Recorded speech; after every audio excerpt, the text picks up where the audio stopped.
Student, welcome back to my channel Samrat Kanvi. Student, जितने बच्चे class 10th में 2026 बोर्ड का पेपर देने वाले उनके लिए सबसे ज्यादा इंपॉर्टेंट है। मेरे प्यारों, जो आज मैं आप लोगों को हिंदी का एक वायरल पेपर बताने वाला हूं और यह वायरल पेपर आपके एग्जाम में 100% बनने वाला है। मेरे प्यारे बच्चों, आप कोड नोट कर सकते हो। कोड है 824EJ। इस कोड का पेपर आपके एग्जाम में जरूर से जरूर बनेगा। मेरे प्यारे बच्चों, पूर्णांक है 70 नंबर, तो 70 में 70 बिल्कुल आज ही मैं आप लोगों को क्लियर कराने वाला हूं। सबसे पहले आप लोगों को ऊपर अनुक्रमांक और नीचे नाम अपना सही से डाल लेना है। इस पेपर को हल करने के लिए आपके पास समय रहेगा 3 घंटे 15 मिनट। 3 घंटे 15 मिनट के अंदर इस क्वेश्चन पेपर को आप लोगों को सॉल्व करना होगा। जैसे आप नीचे बढ़ोगे तो निर्देश दिया गया है। निर्देश पढ़ना बहुत ही ज्यादा कंपलसरी है, जिसमें से पहला निर्देश बोला है कि प्रारंभ के 15 मिनट परीक्षार्थियों को प्रश्न पत्र पढ़ने के लिए निर्धारित है। कहने का मतलब है कि 15 मिनट आपको टाइम दिया जाएगा इस क्वेश्चन पेपर को पढ़ने के लिए और 3 घंटे में इस क्वेश्चन पेपर को सॉल्व करना होगा। वहीं दूसरा निर्देश बोला है कि प्रश्न पत्र 2 खंडों, खंड अ तथा खंड ब में विभाजित है। यह पेपर 2 खंडों में बना हुआ है, एक तो खंड अ में, दूसरा खंड ब में। 2 खंडों में पेपर विभाजित है। तीसरा निर्देश है कि प्रश्न पत्र के खंड अ में बहुविकल्पीय प्रश्न है, जिसमें सही विकल्प का चयन करके OMR शीट पर सही विकल्प वाले गोले को पूर्ण रूप से काला करें। कहने का मतलब मेरे प्यारों, जो खंड अ में बहुविकल्पीय प्रश्न रहेगा, कितना 20 बहुविकल्पीय प्रश्न रहेगा, उनका उत्तर आपको OMR शीट पे देना होगा। इसके बाद चौथा निर्देश है कि खंड अ में बहुविकल्पीय प्रश्न है, तो प्रत्येक प्रश्न के लिए 1 अंक निर्धारित है।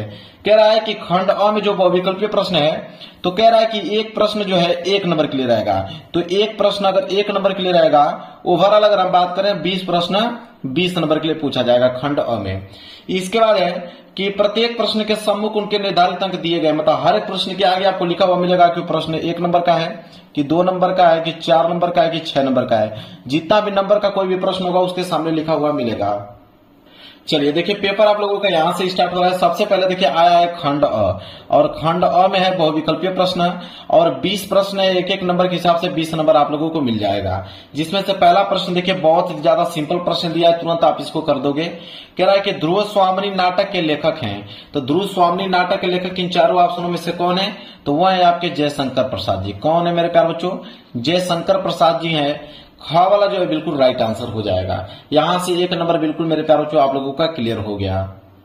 इसके बाद है क्वेश्चन नंबर दूसरा। देखिए क्वेश्चन नंबर दूसरा क्या है? कह रहा है कि निम्नलिखित कथनों में से कोई एक कथन सही है, उसे पहचान कर लिखिए। अब आपके पास 4 कथन दिया गया है। ये भी प्रश्न देखिए 1 नंबर के लिए है। अब आपके पास 4 कथन दिया गया है, इन्हीं चारों कथनों में से कोई एक कथन सही है।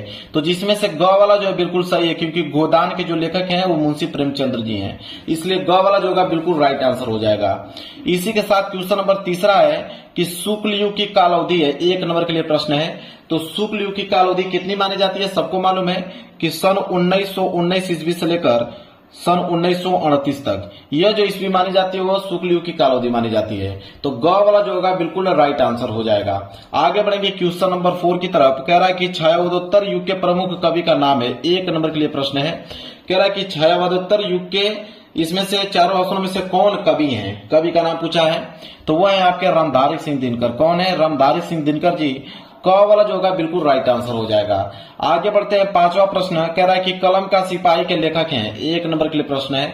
तो कलम के सिपाही के लेखक इन चारों ऑप्शन में से कौन है? वह है आपके अमृत राय जी। कौन है? अमृत राय जी हैं। क वाला जो है बिल्कुल राइट आंसर हो जाएगा। आगे बढ़ते हैं, इसी के साथ अगला प्रश्न देख लीजिए, प्रश्न नंबर 6। कह रहा है कि निम्न में से रीतिकाल की मुख्य प्रवृत्तियां विशेषताएं कौन सी है? देखिए प्रवृत्तियां या विशेषताएं दोनों चीजें एक ही होता है। इन चारों ऑप्शनों से बताना है कि रीतिकाल की बताइए कि रीतिकाल की प्रवृत्तियां या विशेषता इन चारों ऑप्शनों में से कौन है? तो देखिए श्रृंगार रस की प्रधानता ये भी है और काव्य में कला पक्ष की प्रधानता ये भी है। मतलब कौन सा ऑप्शन सही होगा? तो विकल्प ग। मतलब इसमें क और ख दोनों दिया है, इसलिए ग वाला जो होगा बिल्कुल राइट आंसर हो जाएगा। चलिए आगे बढ़ते हैं प्रश्न नंबर 7वें की तरफ। देखिए प्रश्न नंबर 7वां क्या है? कह रहा है कि प्रगतिवादी युग की काल अवधि है। अभी हमने शुक्ल युग की काल अवधि देखा था, अब आ गया प्रगतिवादी युग। तो प्रगतिवादी युग की काल अवधि जो मानी जाती है सन 1936 से लेकर 1943 ईस्वी तक। क वाला जो है बिल्कुल राइट आंसर हो जाएगा। क्लियर है? चलिए 8वां देख लो, छायावाद युग की प्रमुख प्रवृत्तियां कौन सी है? अब अभी हमने रीतिकाल की मुख्य प्रवृत्तियां देखा था, अब यह आ गया छायावाद। तो छायावाद युग की मुख्य प्रवृत्तियां कौन सी है? 1 नंबर के लिए भी प्रश्न है, 4 ऑप्शन आपके पास दिया गया है, इन्हीं में से बताना है। तो अगर हम छायावाद की बात करें तो श्रृंगार और प्रेम वेदना, ख वाला जो है बिल्कुल राइट आंसर हो जाएगा। चलिए आगे बढ़ेंगे क्वेश्चन नंबर 9। क्वेश्चन नंबर 9 है कि साकेत महाकाव्य की रचना किसने की, मतलब साकेत महाकाव्य की रचना कौन किए थे। तो ऑप्शन 4 आपके पास दिया गया है, इसमें से है मैथिली शरण गुप्त जी, क्योंकि साकेत महाकाव्य की जो रचनाकार है मैथिली शरण गुप्त जी है। तो क वाला जो होगा बिल्कुल राइट आंसर हो जाएगा। आगे बढ़ते हैं, अगला प्रश्न है 10वां। कह रहा है कि नाना नाना वाहन नाना वेशा बियसे शिव समाज निज देखा को मुखहीन विपुल मुख काहू बिन पद कर कोहू बहु बाहू। अब कह रहा है कि इस पंक्ति में रस बताना है कि इस पंक्ति में किस रस का प्रयोग किया गया है, 1 नंबर के लिए प्रयोग मतलब है। ठीक है, ये भी प्रश्न 1 नंबर के लिए पूछा गया है। अब इसमें रस की बात है कि इन पंक्तियों में किस रस का प्रयोग किया गया है। तो रस की अगर हम बात करें तो हास रस है, ग वाला जो है बिल्कुल राइट आंसर हो जाएगा। चलिए आगे बढ़ते हैं प्रश्न संख्या 11 की तरफ। कह रहा है कि चरण कमल बंधु हरिरायु उपयुक्त पंक्ति में अलंकार है, मतलब इस पंक्ति में किस अलंकार का प्रयोग किया गया है, 1 नंबर के लिए भी प्रश्न है। तो चरण कमल बंधु हरिराय में अगर अलंकार की हम बात करें तो कौन सा अलंकार का प्रयोग किया गया है, तो इसमें जो है रूपक अलंकार, रूपक अलंकार का प्रयोग किया गया है। ग वाला जो होगा बिल्कुल राइट आंसर हो जाएगा। चलिए आगे बढ़ते हैं प्रश्न संख्या 12। कह रहा है कि सुनी केवट के बैन प्रेम लपेटे अटपट बीसे करुणा एन चितई जान की लखन तनु। कह रहा है इन पंक्ति में कौन सा छंद है, 1 नंबर के लिए भी प्रश्न है। तो इस पंक्ति में छंद पूछा है, किस छंद का प्रयोग किया गया इस पंक्ति में, तो सोरठा का प्रयोग किया गया है। ग वाला जो होगा बिल्कुल राइट आंसर हो जाएगा, सोरठा। आगे दिया है 13वां प्रश्न कि मूर्ति की आंखों पर एक चश्मा रखा था जो सरकंडे से बना था, रचना के आधार पर प्रस्तुत वाक्य के भेद है, मतलब किस प्रकार का वाक्य है कि मूर्ति की आंखों पर एक चश्मा रखा था जो सरकंडे से बना था। तो इसमें मिश्र वाक्य है। मिश्र वाक्य का मतलब देखिए, मूर्ति की आंखों पर एक चश्मा रखा था, ये पहला वाक्य। इसके बाद जो सरकंडे से बना था, तो सरकंडे से बना था, ये दूसरा वाक्य है, और इसे जो से जोड़ा गया है, तो ये मिश्र वाक्य, इसलिए क वाला जो है बिल्कुल राइट आंसर होगा। आगे बढ़ेंगे 14वां कि अध्यापक द्वारा कक्षा का जायजा लिया गया, वाक्य में प्रयुक्त तो वाच्य है, 1 नंबर के लिए प्रश्न मेरे प्यारे बच्चों है। तो अध्यापक के द्वारा कक्षा का जायजा लिया गया है, इसमें जो है मेरे प्यारे बच्चों वह है आपका कर्मवाच्य, क्योंकि यहाँ पे जो है कर्म है, अध्यापक का कर्म ही है कि वो अध्यापक के द्वारा वो कक्षा का जायजा लिया जाए, क्योंकि अध्यापक, हर एक अध्यापक कक्षा का जायजा लेते हैं क्योंकि उनका कर्म ही है। इसके बाद है आपका 15वां प्रश्न कि मन की कोमलता अक्सर चोट खा जाती है। अब कोमलता के नीचे अंडरलाइन किया गया है, 1 नंबर के लिए प्रश्न है। पूछा कि कोमलता है क्या, तो कोमलता एक जो है वो भाववाचक संज्ञा है, स्त्रीलिंग है, एक वचन है, कर्मकारक है, इसलिए क वाला जो है बिल्कुल राइट आंसर हो जाएगा। चलिए आगे बढ़ेंगे प्रश्न संख्या 16 की तरफ। देखिए प्रश्न संख्या 16वां है कि पर्यावरण शब्द में प्रयुक्त उपसर्ग, 1 नंबर के लिए प्रश्न है। तो उपसर्ग जो होता है वो आगे जुड़ता है, अगर मैं पर्यावरण को तोड़ूं तो ये हो जाएगा परिधन आवरण। क्या हो जाएगा, परिधन आवरण के रूप में टूटेगा, तो जो आगे जुड़ता है वही उपसर्ग कहलाता है। तो आगे क्या जुड़ा हुआ है, परि, तो परि ही पर्यावरण का उपसर्ग है। तो यहाँ पे ग वाला जो है बिल्कुल राइट आंसर हो जाएगा। क्लियर है। चलिए आगे बढ़ते हैं प्रश्न संख्या 17 की तरफ। प्रश्न संख्या 17 है कि सप्त ऋषि का समास विग्रह है। अगर सप्त ऋषि का अगर हम समास विग्रह करेंगे, ये भी प्रश्न 1 नंबर के लिए है, तो ये हो जाएगा 7 ऋषियों का समूह, इसलिए ख वाला जो है बिल्कुल राइट आंसर हो जाएगा। इसके बाद प्रश्न संख्या 18 देख लीजिए क्या है। कह रहा है कि मछली का पर्यायवाची है। देखिए मछली का पर्यायवाची शब्द पूछा, ये भी प्रश्न 1 नंबर के लिए है। तो मछली का पर्यायवाची शब्द अगर हम बात करें तो मीन होता है। क्या होता है, मीन। ख वाला जो है बिल्कुल राइट आंसर हो जाएगा। चलिए आगे बढ़ते हैं प्रश्न संख्या 19। कह रहा है युष्माभि रूप है युष्मद शब्द का, 1 नंबर के लिए प्रश्न है। तो युष्माभि रूप है युष्मद शब्द का, तो इसमें जो है तृतीय विभक्ति और बहुवचन का रूप है, इसलिए क वाला जो है बिल्कुल राइट आंसर हो जाएगा।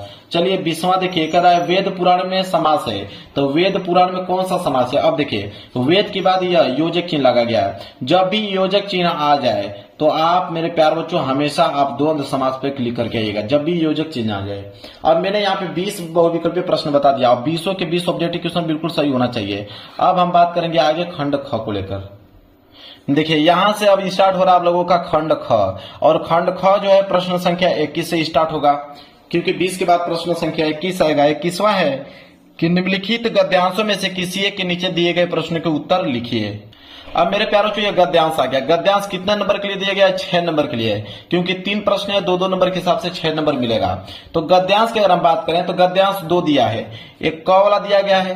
क वाला अगर नहीं कर पाओगे तो आपके नीचे यहाँ पे ख वाला दिया गया है। तो क और ख 2 दिया है, दोनों में से कोई एक ही करना है। ठीक है, अब आपका मन क वाला करते हो या ख वाला करते हो। तो मेरे प्यारों से मैं आपको बताना चाहूंगा कि ये जो क वाला है ये मैं होमवर्क दे देता हूं, ये मैं होमवर्क आप लोगों को दे देता हूं क वाला कि मित्रता, क्योंकि मित्रता चैप्टर से लिया गया है, उसके सारे गद्यांश आप लोगों को आ रहे होंगे। मैं क वाला न बताकर मैं आप लोगों को ख वाला बता देता हूं, तो ये क वाला अपने से करिएगा क्योंकि होमवर्क में दे दिया हूं।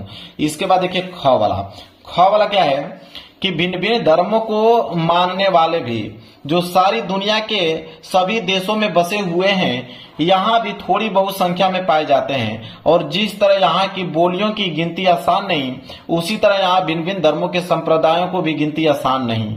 इन विभिन्नताओं को देखकर अगर अपरिचित आदमी हड़बड़ाकर कह उठे कि यह देश नहीं अनेक देशों का समूह है, यह एक जाति नहीं अनेक जातियों का समूह है, तो इसमें आश्चर्य की बात नहीं, क्योंकि ऊपर देखने वाले को जो गहराई में नहीं जाता विभिन्नता ही देखने में आएगी। इसका मैं बता देता हूं आप लोगों को, यह है आप लोगों का गद्यांश। अब इसके नीचे 3 प्रश्न दिए गया है।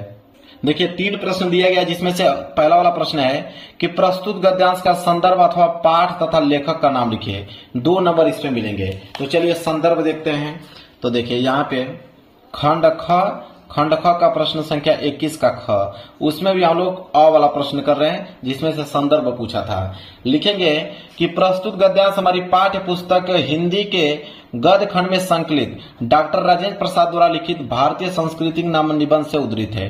कहने का मतलब है कि भारतीय संस्कृति चैप्टर से लिया गया है। इसके जो लेखक है डॉक्टर राजेंद्र प्रसाद जी हैं। क्लियर है। चलिए आगे बात करते हैं ब वाला प्रश्न कि रेखांकित अंश की व्याख्या कीजिए। 2 नंबर इसमें मिलेगा। जहां तक अंडरलाइन किया गया उसका हमें व्याख्या बताना है। देखिए अंडरलाइन कहां तक किया गया है कि इन विभिन्नताओं को देखकर अगर अपरिचित आदमी हड़बड़ाकर कह उठे कि यह देश नहीं अनेक देशों का समूह है, एक जाति नहीं अनेक जातियों का समूह है, तो इसमें आश्चर्य की बात नहीं, क्योंकि ऊपर देखने वाले को जो गहराई में नहीं जाता विभिन्नता ही देखने में आएगी। अब मेरे प्यारों जो इतना अंडरलाइन किया गया, इसका हमें क्या करना है, व्याख्या बताना है। तो नोट कीजिए इसका व्याख्या। तो यहाँ पे देखिए ब और हेडिंग डालोगे रेखांकित अंश की व्याख्या, फिर लिखना प्रारंभ करोगे कि लेखक डॉक्टर राजेंद्र प्रसाद का कहना है कि भारत भूमि की विभिन्नताओं को देखकर दूसरे देशों के वासी अथवा ऐसे व्यक्ति जो यहाँ के मौलिक स्वरूप से अनभिज्ञ हैं घबरा जाते हैं और कह बैठते हैं कि भारत तो एक देश है ही नहीं, अपितु यह तो अनेक देशों का समूह है। यहाँ के निवासी एक भी किसी जाति के नहीं, अपितु भिन्न भिन्न जाति के हैं। दूसरे देशवासियों की इस प्रकार की बातों में आश्चर्य करने योग्य कुछ भी नहीं, क्योंकि वे इस देश को ऊपर ही ऊपर अर्थात सतही दृष्टि से देखते हैं, इस प्रकार की गहराई में नहीं उतरते। निश्चित ही ऐसे लोगों को विभिन्नता अर्थात अनेकता ही नजर आएगी। यह उसका मेरे प्यारों जो रेखांकित अंश का व्याख्या हो गया। क्लियर है। चलिए देखिए मेरे प्यारों बच्चों एक प्रश्न और ऐसा वाला कि प्रस्तुत गद्यावतरण में लेखक क्या कहना चाहता है। 2 नंबर इस पे मिलेगा। तो इसका भी हम उत्तर देखेंगे। देखिए इसका उत्तर लिखेंगे स वाला का कि प्रस्तुत गद्यावतरण में लेखक भारत भूमि की विविधता का बहुत ही सार्थक और धनात्मक रूप से वर्णन करता है। इससे लेखक की अपने देश और उसकी संस्कृति के प्रति प्रेम की भावना झलकती है। क्लियर है। चलिए तो यहां मैं तीनों प्रश्नों का उत्तर दे दिया, 6 नंबर आपका क्लियर हो जाएगा। आगे बढ़ेंगे प्रश्न संख्या 22 है कि निम्नलिखित पद्यांशों में से किसी एक के नीचे दिए गए प्रश्न को उत्तर दीजिए। और पद्यांश भी 6 नंबर के लिए आता है, क्योंकि इसके नीचे भी 3 प्रश्न होते हैं। तो यहाँ पे आपका क वाला दिया गया है।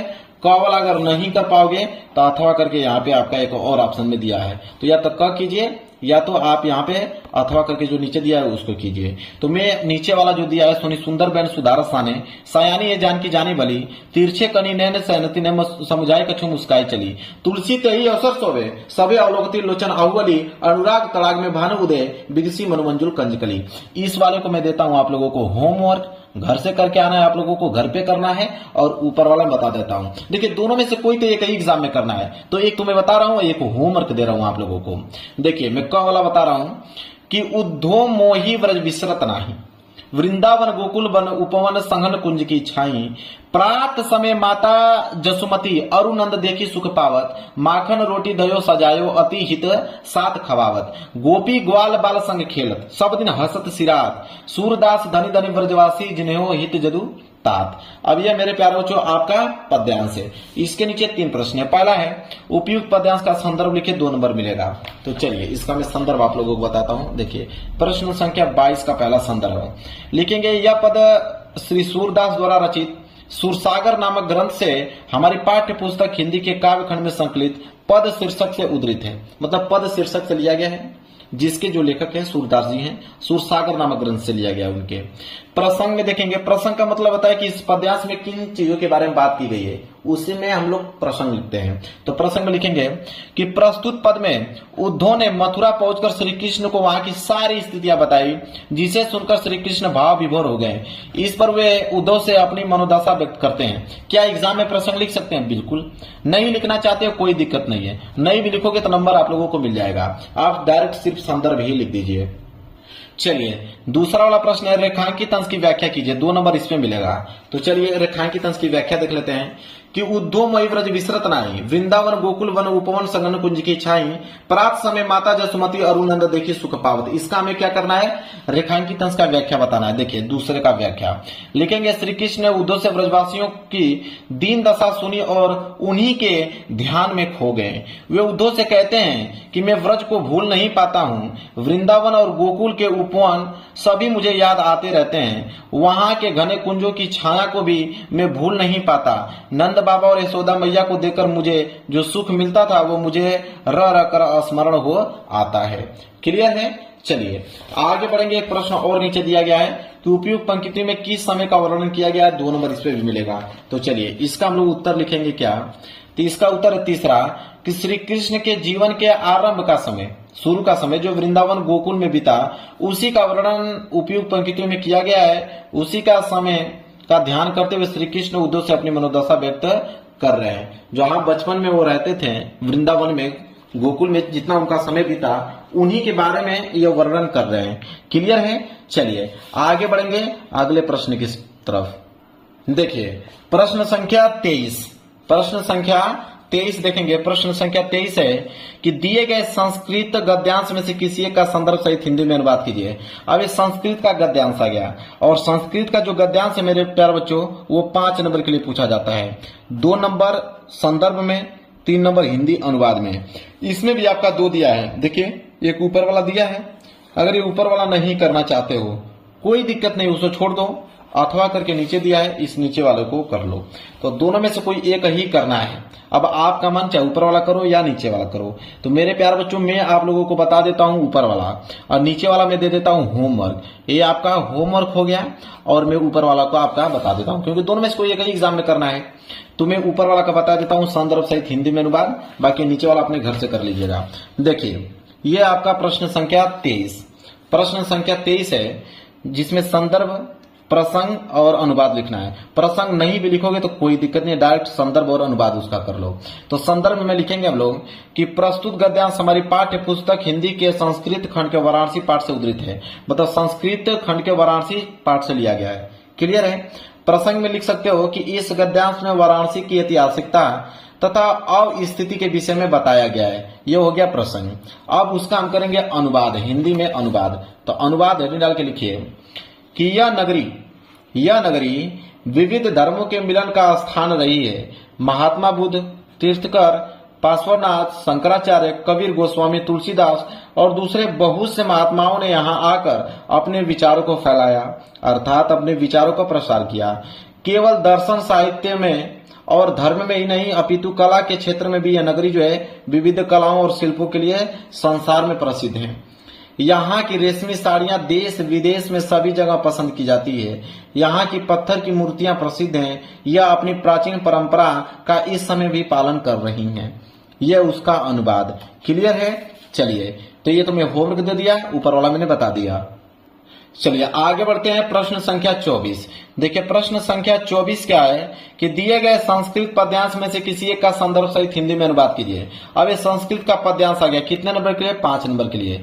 सेम 2 नंबर संदर्भ में, 3 नंबर हिंदी अनुवाद में मिलता है। तो यहाँ पे देखिए, या तो रेरे चातक वाला कर दीजिए ऊपर वाला, अगर ऊपर वाला नहीं करना चाहते हो तो अथवा करके आप नीचे वाला कर सकते हो, बंदम मरणो वापी वाला। तो आप या ऊपर वाला करो या नीचे वाला करो। तो नीचे वाले को मैं देता हूँ होमवर्क, जो खुद से आप लोगों को करना है, और ऊपर वाला को मैं बता दिया हूँ। एग्जाम में दोनों में से कोई एक ही करना है तो आप कर लेना, लेकिन आपका मन करेगा कि ये कर लूं तो इसको याद करना पड़ेगा आपको। तो रेरे चातक वाला बता देता हूँ, इसका संदर्भ सहित हिंदी में अनुवाद। तो प्रश्न संख्या 24 देखिए, तो 24 का सबसे पहले संदर्भ आप नोट कीजिए कि प्रस्तुत श्लोक हमारी पाठ्य पुस्तक हिंदी के संस्कृत खंड के अनुयुक्ति विलासा पाठ से उद्धृत है। मतलब यह जो लिया गया है संस्कृत का गद्यांश, यह अनुयुक्ति गद्यांश कर रहा हूं, संस्कृत का पद्यांश, ये जो है अनुयुक्ति विलास चैप्टर से लिया गया है। क्लियर है? यह संदर्भ में आप लोगों को लिखना है। अब इसका हमें व्याख्या करना पड़ेगा, मतलब अनुवाद करना पड़ेगा। तो या तो इसका प्रसंग लिखो तभी सही है, और नहीं लिखोगे तो डायरेक्ट आप अनुवाद लिख दीजिए। तो प्रसंग में लिखना पड़ेगा आपको कि प्रस्तुत श्लोक में चातक के, ठीक है, माध्यम से विद्वानों को यह संदेश दिया गया है कि व्यक्ति को किसी के भी सामने याचक बनकर हाथ नहीं फैलाना चाहिए। यह हो गया प्रसंग। अब यह है अनुवाद। उसका अनुवाद क्या होगा कि हे मित्र चातक, तुम क्षणभर सावधान चित्त से मेरी बात सुनो। आकाश में बहुत से बादल रहते हैं, किंतु सभी ऐसे उदार नहीं हैं। उनमें से कुछ ही पृथ्वी को वर्षा भिगोते हैं और कुछ व्यर्थ में गरजते हैं। तुम जिस जिस बादल को आकाश में देखते हो उसके सामने अपने दीनता पूर्वक वचन मत कहो। यह उसका क्या हो गया? अनुवाद हो गया। क्लियर है मेरे प्यारे बच्चों? चलिए प्रश्न संख्या बढ़ते हैं 25 की तरफ। देखिए प्रश्न संख्या 25 क्या है उसको ध्यान से देखिए। प्रश्न संख्या 25 है कि अपने पठित खंडकाव्य के आधार पर निम्नलिखित प्रश्नों में से किसी एक का उत्तर दीजिए। 3 नंबर का खंडकाव्य आ गया, और खंडकाव्य मेरे प्यारों को जिला बह जाता है। जो आपके जिला में पूछा जाता है वही आपको करना होगा। कोई दूसरा अगर कर देते हो तो 1 नंबर नहीं आपको मिलेगा। खंडकाव्य बहुत सारे हैं, देख सकते हो, मुक्ति दूत, इसके बाद ज्योति जवाहर। तो आप पहले क्वेश्चन बैंक में या किताब में देख लीजिएगा कि आप किस डिस्ट्रिक्ट से बिलोंग करते हो, तो आपको कौन सा खंडकाव्य पढ़ना है। अगर आपको नहीं मालूम है तो कमेंट कीजिए, मैं आपको बता दूंगा कि आप किस डिस्ट्रिक्ट से हैं, तो आपके डिस्ट्रिक्ट में कौन सा खंडकाव्य पूछा जाएगा। क्लियर है? चलिए वैसे खंडकाव्य बहुत सारे हैं, मुक्ति दूत, ज्योति जवाहर, मेवाड़ मुकुट, इसके बाद देखिए अग्र पूजा, जय सुभाष, मातृभूमि, इसके बाद देखिए कर्ण, कर्ण के बाद यहाँ पे करमवीर, करमवीर के बाद यहाँ पे तुमुल। इतने सारे हैं, लेकिन आपको वही करना होगा जो आपके एग्जाम में पूछा जाता है। चलिए ठीक है, तो आप देख लीजिएगा कि आपके डिस्ट्रिक्ट में कौन सा पूछा जाता है वही करना है। एग्जाम में तो सारे रहेंगे आपके, लेकिन वही करना होगा जो आपके जिला में पूछा जाता है। ध्यान रहे 3 नंबर का सवाल है मेरे प्यारे बच्चों, याद कर लेना, देख लेना कि आपके डिस्ट्रिक्ट में कौन सा पूछा जा रहा है। इसके बाद है प्रश्न संख्या 26। तो 26 का क है कि दिए गए लेखकों में से किसी एक का जीवन परिचय देते हुए उनके एक प्रमुख रचना का उल्लेख कीजिए। अब मेरे प्यारे बच्चों लेखक का जीवन परिचय आ गया, और लेखक का जीवन परिचय 5 नंबर के लिए पूछा जाता है। 3 नंबर जीवन परिचय पे और 2 नंबर रचनाएं पे। तो याद रहे रचना बहुत ही ज्यादा जरूरी है मेरे प्यारे बच्चों। अब क्या मुझे जीवन परिचय भी बताने की जरूरत है? नहीं, क्योंकि सारे बच्चों को जीवन परिचय याद होगा। आपके पास ऑप्शन कितने हैं? 3। आचार्य रामचंद्र शुक्ल जी, डॉक्टर राजेंद्र प्रसाद और जयशंकर प्रसाद। इन्हीं तीनों लोगों में से किसी एक का जीवन परिचय आप लोगों को लिखना है, और रचना सहित आपका 5 नंबर बिल्कुल क्या हो जाएगा? फिक्स हो जाएगा। तो जो याद होगा उनका आप लिख दीजिएगा।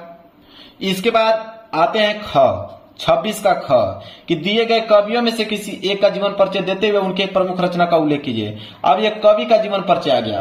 अब मेरे प्यारों जो कवि का जीवन परिचय भी 5 नंबर के लिए पूछा जाता है। 3 नंबर जीवन परिचय पे, 2 नंबर रचनाएं पे। क्लियर है? चलिए अब यहाँ पे भी गोस्वामी तुलसीदास, सुमित्रानंद पंत, महाकवि सूरदास, इन तीनों लोगों में से किसी एक का ही आपको जीवन परिचय लिखना होगा। तो जो आपको याद होगा उनका लिख लीजिएगा। क्लियर है? चलिए आगे बढ़ेंगे प्रश्न संख्या 27 की तरफ। प्रश्न संख्या 27 है कि अपनी पाठ्य पुस्तक में से कंठस्थ कोई एक श्लोक लिखिए जो इस प्रश्न पत्र में न आया हो। तो 2 नंबर के लिए श्लोक पूछा जाता है, वही श्लोक आपको करना है जो इस पेपर में न आया हो। तो मैं आपको एक श्लोक बता देता हूं, याद कर लो, बहुत सिंपल है। देखिए प्रश्न संख्या 27 कि सर्वे बंतु सुखिनम सर्वे संतु निरामया सर्वे भद्राणु पश्यन्तु मां कश्चित् दुख भाग भवेत्। अब यह जो है आपके पेपर में नहीं आया है, 2 नंबर एग्जामिनर आप लोगों को दे देगा जैसे इसको लिखते हो। तो क्लियर है? चलिए आगे बढ़ेंगे प्रश्न संख्या 28 की तरफ। प्रश्न संख्या 28 है कि निम्नलिखित में से किन्हीं 2 प्रश्नों को उत्तर संस्कृत में दीजिए। अब 2 नंबर मिलेगा, 2 प्रश्नों को उत्तर दोगे तो एक नंबर के हिसाब से 2 नंबर मिलेगा। आपके पास 1 2 3 4 ऑप्शन है। इन चारों में से किन्हीं 2 ही प्रश्नों का उत्तर आपको देना है। मैं चारों का आंसर बता देता हूं, नोट कर लो, जो मन करे याद करके जाना, उसको लिख के आना। तो देखिए पहले का आंसर है कि पूर्वराज एक भारत वीरा आसित, ये दूसरे का है वीरा वीरेन पूजते, तीसरा है वाराणसी मरणम मंगलम भवती, ये चौथा है चंद्रशेखर प्रसिद्ध क्रांतिकारी देशभक्त आसित। अब चारों का मैंने बता दिया, अब इन्हीं में से कोई 2 याद करके चले जाना, वही एग्जाम में करके चले जाना। क्लियर है? चलिए आगे बढ़ेंगे प्रश्न संख्या 29।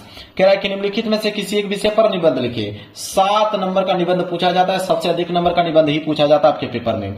अब आपके पास ऑप्शन 5 है।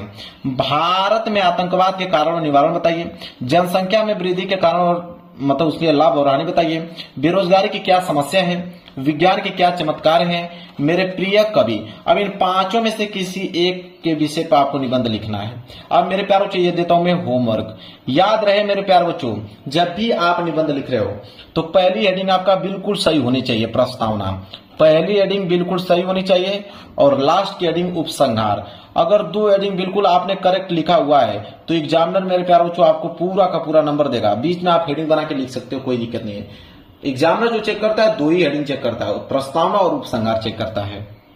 चलिए आगे बढ़ते हैं, प्रश्न संख्या 30। देखिए प्रश्न संख्या 30 क्या है कि अपने क्षेत्र में व्याप्त गंदगी के कारण उत्पन्न डेंगू व मलेरिया जैसी भयंकर बीमारियों की जानकारी किसी दैनिक पत्र के संपादक को देते हुए पत्र लिखिए। अगर ये नहीं करना चाहते हो तो अथवा करके दिया है कि आपकी बहन कस्बे से अपनी पढ़ाई पूरी कर आगे शिक्षा के लिए बड़े नगर में गई है, तो नगर के वातावरण में संभावित परेशानियों की चर्चा करते हुए उनसे बचने के तरीके उस पत्र द्वारा समझाइए। तो मैं ऊपर वाला होमवर्क दे देता हूं और नीचे वाला आपको बता देता हूं। इस एग्जाम में कोई एक ही करना है, आप नीचे वाला कर सकते हो, लेकिन आपका मन अगर आप ऊपर करना चाहते हो ऊपर वाला तो आपको याद करके जाना पड़ेगा। 4 नंबर मिलेगा। चलिए मैं बता देता हूं कि आपकी बहन अगर कस्बे से पढ़ाई पूरी कर आगे शिक्षा के लिए बड़े नगर गई है तो वहां के वातावरण और संभावित परेशानियों की चर्चा करते हुए उनको कैसे आप पत्र लिखोगे। देखिए तो पत्र कैसे लिखोगे, देखिए 30वें का अथवा है। सबसे पहले मेरे प्यार जो एड्रेस आपको लिखना पड़ेगा, जैसे C14 Mathura road new Delhi, मतलब उनकी बहन जो है न्यू दिल्ली में पढ़ाई कर रही है, मथुरा रोड पे है, C14 सेक्टर उनका है। इसके बाद आपको दिनांक लिखना है, तो यहाँ पे ऊपर एड्रेस, फिर साइड में आप डेट लिखोगे जिस भी डेट को आप लिख रहे हो। इसके बाद लिखोगे प्रिय बहन मृणाल, प्रिय बहन मृणाल बहुत प्यार, बहुत दिनों से तुम्हें पत्र लिखना चाह रही थी परंतु व्यस्तता के कारण नहीं लिख पाई। आशा करती हूं कि तुम वहां भली प्रकार से होगी। हमारे लिए बहुत गर्व की बात है कि तुम्हें अच्छे कॉलेज में पढ़ने का सुनहरा अवसर मिला। ईश्वर से यही कामना करती हूँ कि जिस प्रकार तुम इतने छोटे स्थान से निकलकर बड़े शहर में जा सकी हो उसी प्रकार जीवन में आगे उन्नति करो। यह बात कभी मत भूलना कि वहां जाने का तुम्हारा लक्ष्य क्या है मृणाल। विद्यार्थी जीवन पढ़ने लिखने के लिए होता है, यही समय होता है कि जब हम अपने भविष्य की नींव रखते हैं। अपना बहुमूल्य समय पढ़ने लिखने के स्थान पर फैशन में व्यर्थ के क्रियाकलापों में लगाना सही नहीं होगा। यदि तुम पढ़ाई लिखाई छोड़कर फैशन के नाम पर समय नष्ट करती रहोगी तो दिशा भटक जाओगी और अपने भविष्य के साथ खिलवाड़ कर बैठोगी। पिताजी को हमसे बहुत आशाएं हैं, हमारी शिक्षा में कोई बाधा ना आए इसके लिए वह दिन रात परिश्रम कर रहे हैं।